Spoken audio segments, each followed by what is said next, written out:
সকালবেলা শরীফ সাহেব অফিস যাওয়ার প্রস্তুতি নিচ্ছেন। হঠাৎ করে মুখের এক পাশ অবশ হয়ে গেল, কথা জড়িয়ে গেল, হাত পা শক্তি হারালো। এটা কি সাধারণ অসুস্থতা?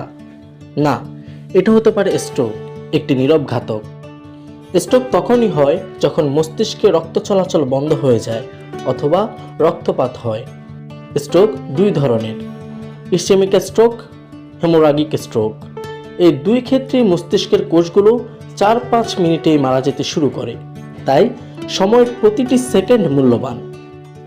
স্ট্রোক চেনার সহজ নিয়ম হলো, ফার্স্ট, মুখের এক পাশ ঝুলে যায় কি? হাসলে একদিকে পড়ে যায়? 2 হাত তুলতে বলুন। একদিক কি নিচে পড়ে যায়? কথা জড়িয়ে যায় বা অস্পষ্ট হয়ে যায় কি? সময় এক্ষুনি গুরুত্বপূর্ণ, দেরি করলে মৃত্যু নিশ্চিত। এই লক্ষণগুলো দেখলেই সাথে সাথে হাসপাতালে নিন, সময় হারালে সব শেষ।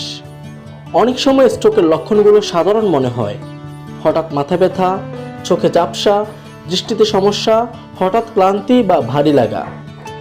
কিন্তু এগুলো হতে পারে স্ট্রোকের প্রাথমিক সংকেত, বিশেষ করে যাদের বয়স 45 এবং যারা উচ্চ রক্তচাপ, ডায়াবেটিস বা ধূমপান করেন, তারা সবচেয়ে বেশি ঝুঁকিতে। স্ট্রোক হলে 4 থেকে 5 ঘন্টার মধ্যে চিকিৎসা পেলে অনেকাংশ প্রতিরোধ করা সম্ভব, তাই দেরি করবেন না। অ্যাম্বুলেন্স ডাকুন, নিকটস্থ হাসপাতালের নিউরো মেডিসিন বিভাগে নিন। ব্লাড প্রেশার, সুগার ও সিটি স্ক্যান জরুরি।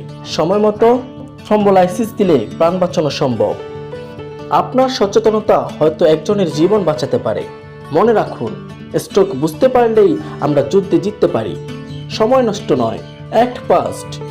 ভিডিওটি শেয়ার করুন, পরিবার বন্ধুদের মাঝে সচেতনতা ছড়িয়ে দিন। সাবস্ক্রাইব করুন স্বাস্থ্য সচেতন বাংলা ভিডিওর জন্য।